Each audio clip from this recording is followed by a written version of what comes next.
Nesta parte da história, fica registrado como Davi decide realizar um censo com o propósito de conhecer as condições de seu exército. Essa decisão não agrada a Joabe, o seu general, e pior ainda, não agrada ao próprio Deus. Então o Senhor enviou o profeta Gade para que mostrasse a Davi as graves consequências de sua decisão. Pelo pecado que cometeu, o Senhor castigaria a maldade de Davi com uma mortalidade, que cessaria somente quando Davi e o povo se arrependessem e se humilhassem perante Deus, mas não antes de um sacrifício. A primeira parte do capítulo 21 começa mencionando que Satanás incitou Davi para realizar um censo. Essa ordem desagradou a Joabe, que, nada contente com isso, afirmou que isso seria uma ofensa a Deus. Mas a ordem do rei foi mais forte e recensearam o povo, contabilizando mais de 1 milhão de soldados. O problema é que Davi, ao contar a nação, seria tentado a confiar em seu grande exército e não em seu grande Deus. O que aconteceu? Por causa disso, diz o verso 7, que Deus puniu a Israel. Talvez Davi não tenha sido o único que pensou ser autossuficiente.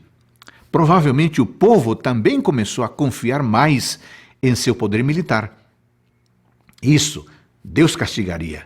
Mas, sim, ele deveria antes advertir por meio de Gade, e assim deixou Davi escolher o castigo que preferisse. Então Davi percebeu o terrível pecado que havia cometido e decidiu ficar nas mãos do Deus vivo. Assim a destruição seria por meio de um anjo que transportasse uma praga mortal. Quando Davi e os anciãos do povo viram o anjo do Senhor, se prostraram e clamaram que não fizesse mais mal. Verso 17. Davi mostrou arrependimento e Deus aceitou e ordenou que oferecesse um sacrifício na eira de Ornã. Ornã vendeu seu campo e animais com boa disposição a Davi, pois o pecado de Davi havia custado caro a Israel e ainda custaria muito mais. Por fim, Davi realizou um sacrifício de acordo com a ordem divina, porque sem um derramamento de sangue não há perdão de pecados, diz Hebreus capítulo 9, versículo 22. E nesse lugar, o pecado de Davi e de todo Israel foi perdoado, mas não por seus próprios méritos, e sim graças à intercessão e morte do Cordeiro substituto.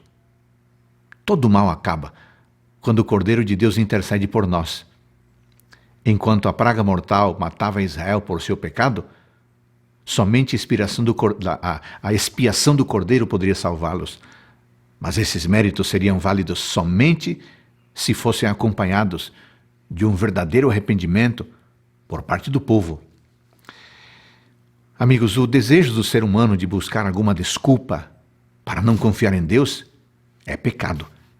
E o pecado só traz morte. No entanto, apenas o Cordeiro de Deus pode salvar o pecador da morte. Como podemos ser salvos? Devemos aceitar o sacrifício de Cristo com um arrependimento e confissão verdadeiros. Que hoje você possa desfrutar das bênçãos e do cuidado do Pai Celestial.